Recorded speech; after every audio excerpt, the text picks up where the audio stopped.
The movie Contact with Jodie Foster and Matthew McConaughey, it came out about 30 years ago. No, about 28 years ago. So that's been quite a while. But I really liked this movie when I first watched it. And the reason I liked it was because of a particular scene that happened. And it's also a very interesting movie. So I would encourage you to watch it if you haven't watched it. It's with Jodie Foster and Matthew McConaughey, and it did quite well in the box office. This is the story. I'm not going to give you all of it. I'll just give you the beginning, because actually what really stood out to me, what spoke to me in that movie was around the beginning. So it starts with Dr. Eleanor Arroway, played by Jodie Foster, or Dr. Ellie, as she was called. And her father dies when she's like young, and like a priest tries to comfort her. And she's sort of like, no, just leave me alone. She doesn't believe in this, okay? And then eventually she becomes a scientist who is now studying space or extraterrestrial life. And she's basically trying to see if life exists outside of Earth. And eventually her program is about to be terminated. And it's going to be terminated by apparently the presidential science specialist or advisor to the president, right? And he basically tells her, his name is David Drumlin. He basically tells her that, look, girl, give up, okay? There is no extraterrestrial life. Just stop this, okay? So she now has to find independent funding for her project, because what she's doing is listening for radio signals from space. She's sending out radio signals and she's listening for radio signals back. So she starts looking for funding, and I think she gets rejected. But eventually she goes to this Haddon Industry, something like that. And she's like in a boardroom with all these like lawyers, etc. She's not with the head of the industry, who's called Dr. Haddock or Dr. Hayden. I think it's Dr. Hayden or Mr. Hayden. He's a billionaire industrialist. And basically they start asking her questions like, why should we fund this? Why should we help you? Blah, blah, blah. And eventually I think she gets upset and she just says, look, this is why she wants to do it. And they call her back and they tell her that, yeah, Mr. Hayden has agreed to sponsor you. Okay. And then she goes to like the intercom because she knew he was listening in, Mr. Hayden, the billionaire. She goes to the intercom and she tells him, thank you, Mr. Hayden. So then for now, like 4 years, he keeps financing her. And she still is looking for signals, right? And then eventually after like 4 years, she hears a signal. A signal gets sent back to the Earth. And of course, I mean, she starts running, she starts alerting everyone, saying, no, we've got a signal, okay? And so then what happens is that that David Drumline, the dude who told her, like the advisor to president who told her, like, give up, there ain't no, extraterrestrial life.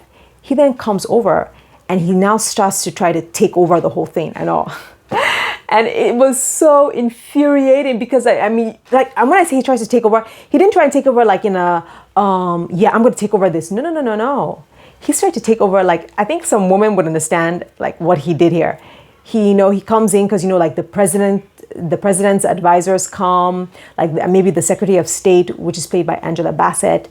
They come in, other people come in, and like the president's people, they come in, and it's like, what is going on? What is this? What do you mean you got a signal back from space, etc., etc.? And then he just basically comes in and he's like, yeah, so this is basically what's been going on. We've been listening for this signal for quite some time now. And just right now we've heard, a signal has come back. And I'm like, oh, and I can feel, like just probably the fear she feels that, her research is going to be taken over by this dude who told her that there's no extraterrestrial life, give up and all. So then anyway, I think she sort of like talks to Angela Bassett, and Angela Bassett tells her that, okay, listen, both of you should work together. Okay, that's what's going to happen. So anyway, eventually she figures out that the signal that was sent back to them was actually like a code.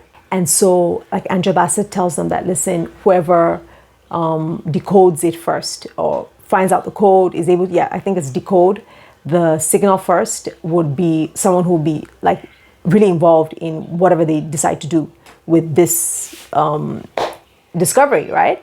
So she's now trying to, break the code or find out what the code is that they sent. And of course, your heart is with her. Like, you need to find that code because you don't want that dude, David Drumlin. You don't want him to find it out first. You don't want him to take over your research and all. So anyways, so she's trying, but no, she's stumped. She can't break the code. And then the billionaire, Mr. Hayden, he calls her and he tells her, listen, I've broken the code. I found it out. And she's like, really? And he's like, yeah. And then she's like, okay, but why are you helping me? Why are you telling me? And all. And also you can probably figure out why because he's a billionaire, he probably knew, because a lot of other people knew, a lot of other countries knew, and they were all working together. Everyone was working to try and find out, what is going on. So anyway, she asks him, the billionaire, why are you helping me? You funded my research for all these years. Why are you helping me? And he said this, he said, life has given me so much. And then he stops and he's like, okay, I've taken a lot from life. So from this world, so I feel it's now my turn to give back. It's finally time for me to give back. Or I want to now give back, basically. So then he starts to explain to her that, okay, look, this is what the code is. But as he begins to explain to her how to decode the code, she stops him and she's like, no. The rules in mathematics say this. This is how you do an equation, etc. Okay, so no, what you're saying is not possible. It's like, just stop. No. Follow the rules. And he tells her that, listen, okay, these people, whoever sent you this code, they are not humans. And so if you want to break the code, you can't think like a human being. You have to put yourself in their shoes. You have to think like them. Okay? Now listen again. So then he again starts to explain to her that how he put his mind, he decided to just stop thinking like a human being and just think as if he's not from the earth, okay? And then he shows her, and of course, he shows her the code, he breaks the code, and basically the code was like the design for a spaceship, right? And so I'll just stop there with the synopsis. But those words he said, that was what really stood out to me and really spoke to me in that movie, that look, you are thinking like a human being. These people are not humans. And the reason it spoke to me is because when it comes to like certain religious things, like, I'm Christian, I'm come from the sort of denomination of the charismatic, the Pentecostals and all. And, we believe in speaking in tongues, we believe in miracles and all. And also sometimes when people talk about God or like the Trinity or just other stuff that is in the Bible about God, and they say, well, I don't get this, I don't understand this. How can God have a son? Blah, blah, blah. How can, God be 3 in 1, etc. Or what do you mean by speaking in tongues? When I just hearing those words about how he said, no, you're thinking like a human being. The reason it spoke to me was because I see that sometimes we think like human beings. We put God into the mind of a human being and expect him to follow the laws and the rules that are just common in our world. Like, houses are generally made like in a sort of rectangle or square area. We don't really make circular houses. We don't make houses that are, I don't know, triangular. The way things are in the earth, we just sort of follow them. This is how humanity is. But if we want to think like someone that is not human, let's say God, for example, I'm not talking about Jesus, but let's say God, you have to now try to put yourself in his shoes. You have to now try to think like him. So for example, let's say Trinity, we talk about the Trinity. You have to think like him. Like, how is that possible? But if you put yourself in his mind and he's like, well, I can divide myself. I can divide myself into 3 if I want, right? You have to just think outside of yourself. Think outside of the boundaries that we have put in humanity. And I remember one time when I did that, I realized that there are other colors that must exist. The colors we have here on the earth are probably not the only colors that exist. There are other colors that exist. And maybe 1, we can't see them with our eyes, or 2, they just don't exist on this earth. Or for example, when it comes to speaking in tongues, which is basically like you're speaking gibberish and supposedly you're praying, right? But if you put yourself like in God's mind, right? God can just take information from your mind, right? But how does he, like, but he wants to have like communion with you. But sometimes it's like I want to say something, but I don't have the words to say it. Or I don't, like, even sometimes when I'm reading, like sometimes it's not like I read like line by line or like word by word, line by line. No, sometimes it's like I can just look at the page and all that the information can just come into me like that.